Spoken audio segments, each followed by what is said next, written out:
Harley was going to get Ira Foster. Minister, Nelson Mandela said if you talk to a man and a woman in a language he understands, that goes to his head. If you talk to him in his own language, that goes to his heart. And I think that's a very important sentiment as we reflect on the passage of the legislation. And I led for the Sinn Féin team in the last Oireachtas on this bill, and colleagues have rightfully acknowledged Mark's leading role in that. And I celebrate the passage of this legislation. It was a very positive experience to be involved in it.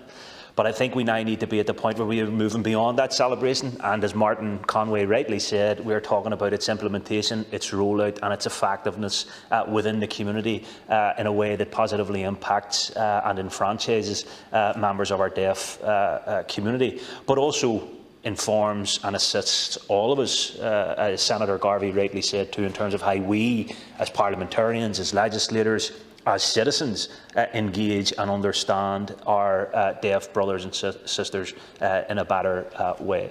So I had a series of questions for you, Minister, and you've touched on quite a few of them in your opening remarks. I mean, all I really want to reiterate here today is that the next time we see you back, and I hope we see you back again soon on this issue, it's to tell us how it's going. It's so that we can, on behalf of the people out there that colleagues have rightly acknowledged, we're able to hold this legislation to account. Because, believe me, as someone who is very proud and very active within the Irish language community, we know that legislation isn't the panacea.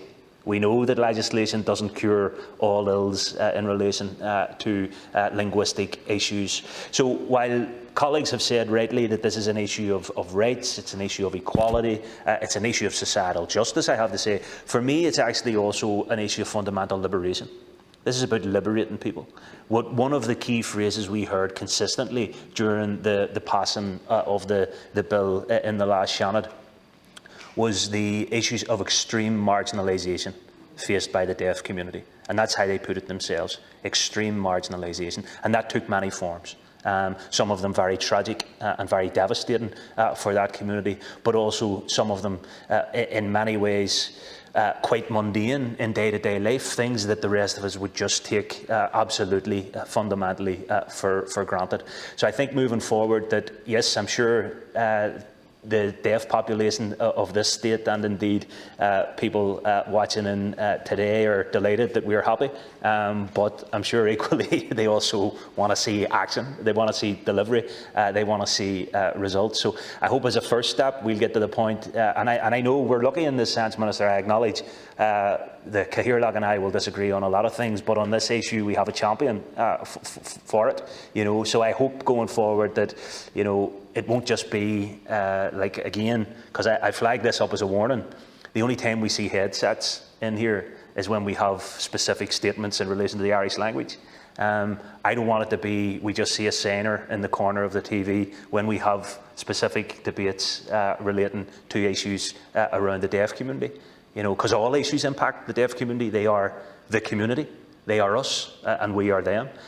So I think there are steps that we need to take, Minister, but certainly today is a day of reflection, a day of acknowledging the hard work and effort put in by a whole range of people, not least the deaf community and the representative groups themselves, but certainly we should have a very keen eye on the next time you're in here to talk about this, Minister, and hopefully you'll have a lot of good, positive progress to report to us.